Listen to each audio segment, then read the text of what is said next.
नमस्कार, मैं हूं शिव पांडे और आप देख रहे हैं खंड भारत बुलेटिन। पिछले कुछ समय से जिस बात की चर्चा चल रही थी, जिस गंगा और यमुना की नदियों की चर्चा चल रही थी, जिस जलस्तर की चर्चा चल रही थी, इस समय वो जलस्तर लगातार कम हो रहा है। इस समय मैं प्रयागराज के संगम क्षेत्र में और गंगा के किनारे, यहाँ पर गंगा का जलस्तर भी काफी कम हो चुका है और हनुमान जी का जो मंदिर अभी तक डूबा हुआ था, वो हनुमान जी का मंदिर पानी की आगोश से बाहर आ चुका है।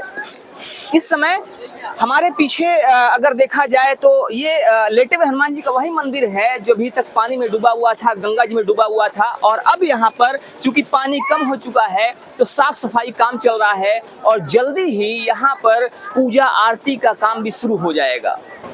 तो आइए आपको दिखाते हैं ड्रोन का वो व्यू कि गंगा और यमुना नदियों का जलस्तर कैसा है और साथ ही साथ इस समय प्रयागराज का यह संगम क्षेत्र कैसा दिखता है, हनुमान जी का मंदिर कैसा दिखता है और यहाँ पर क्या चीजें इस समय चल रही हैं।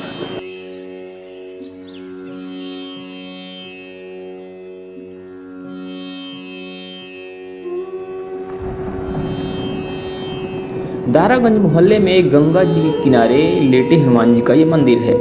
यह कहा जाता है कि समर्थ गुरु रामदास जी ने यहाँ भगवान हनुमान जी की मूर्ति स्थापित की थी।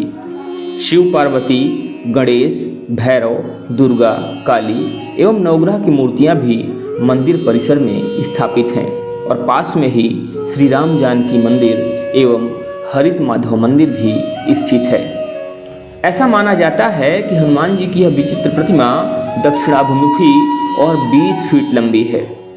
ऐसा माना जाता है कि यह धरातल से लगभग 6-7 फीट नीचे है। संगम नगरी में इन्हें बड़े हनुमान जी, किले वाले हनुमान जी, लेटे हुए हनुमान जी और बांध वाले हनुमान जी के नाम से भी जाना जाता है। इस प्रतिमा के बारे में ऐसा माना जाता है कि इनके बाएं पैर के नीचे कामदा देवी और दाएं पैर के नीचे अहिरावण दबा है। उनके दाएं हाथ में राम लक्ष्मण एवं बाएं हाथ में गदा शोभित है। बजरंग बली यहाँ आने वाले सभी भक्तों की मनोकामनाएं पूर्ण करते हैं।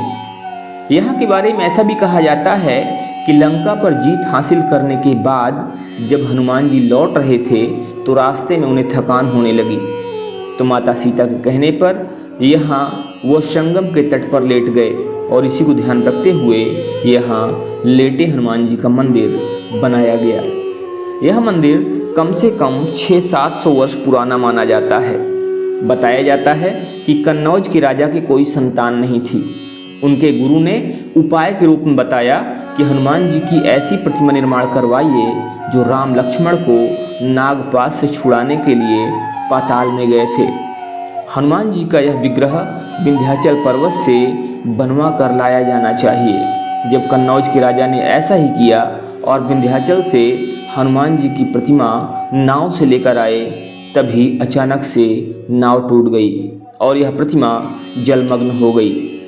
राजा को यह देखकर बहुत दुख हुआ और वह अपने राज्य वापस लौट आए। इस घटना के कई वर्षों बाद जब गंगा का जलस्तर घटा तो वहाँ पर धूनी जमाने का प्रयास कर रहे राम भक्त बाबा बालगिरी महाराज को यह प्रतिमा मिली और उसके बाद वहाँ के राजा द्वारा मंदिर का निर्माण करवाया गया। हनुमान जी के इस मंदिर के विषय में ये भी कहा जाता है कि अगर आपने संगम स्नान किया लेकिन आपने हनुमान जी के दर्शन नहीं किए तो आपका स्नान अधूरा माना जाता है। इस मंदिर के विषय में एक कहानी मुगल काल से भी जुड़ी हुई है। जब प्राचीन काल में मुगल शासकों के आदेश पर हिंदू मंदिरों को तोड़ने का क्रम जारी था, लेकिन यहाँ पर मुगल सैनिक हनुमान जी की प्रतिमा को हिला भी नहीं सके थे।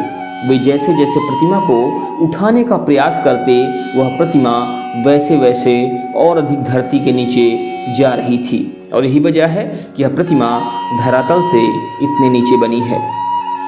लेटे हुए हनुमान जी का यह मंदिर हर साल बाढ़ के समय गंगा में डूब जाता है। ऐसा माना जाता है कि गंगा माँ हर साल जब भी बढ़ती हैं तो हनुमान जी को स्नान जरूर करवाती हैं और यही वजह है कि जब भी गंगा में बाढ़ आती है तो हनुमान जी का यह मंदिर पानी में गंगा जी में डूबा हुआ सा दिखाई देता है।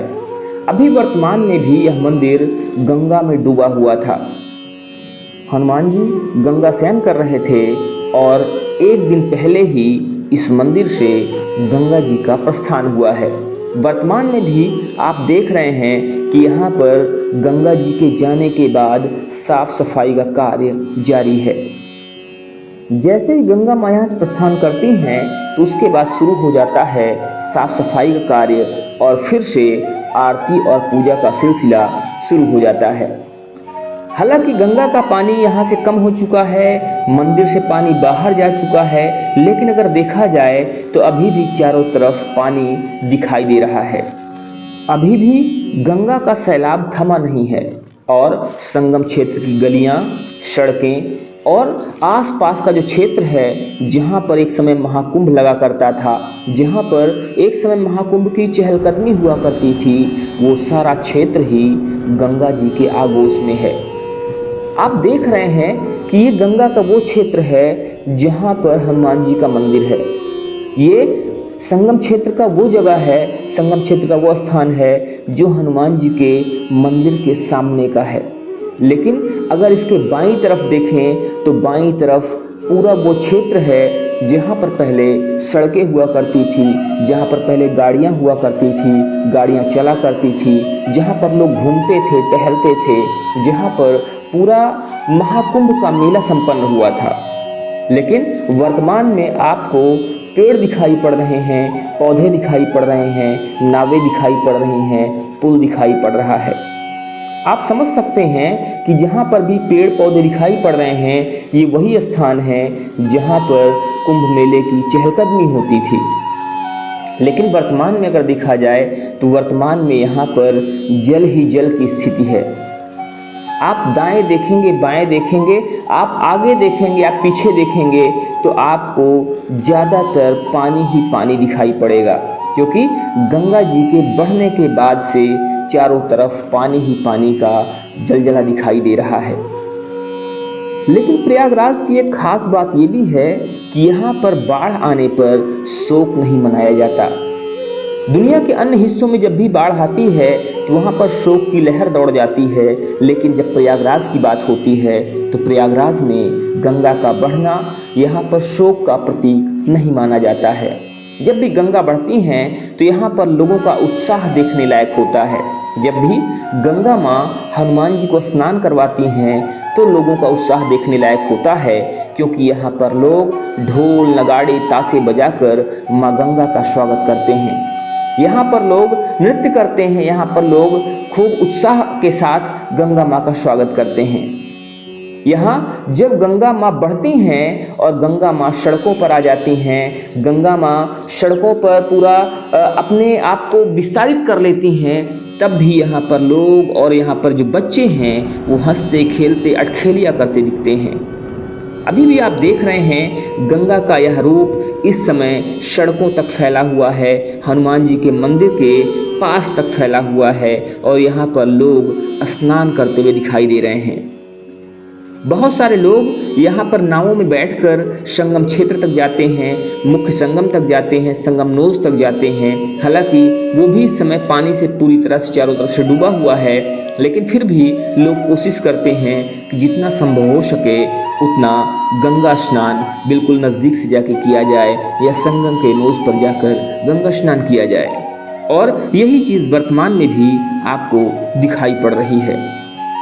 तो संगम क्षेत्र का यह विशेष रूप और संगम क्षेत्र का यह विशेष ड्रोन व्यू आपको कैसा लग रहा है? संगम क्षेत्र ऐसे देखने से आपको क्या एहसास करा रहा है, आप हमें ज़रूर बताइए। अगर आपको हमारी ये कोशिश, हमारा ये प्रयास और हमारी वीडियोस अच्छी लगती हैं तो आप हमें अपने कमेंट के माध्यम से जानकारी दे सकते हैं। आप हमें बता सकते हैं कि हमारा ये प्रयास आपको कैसा लगता है।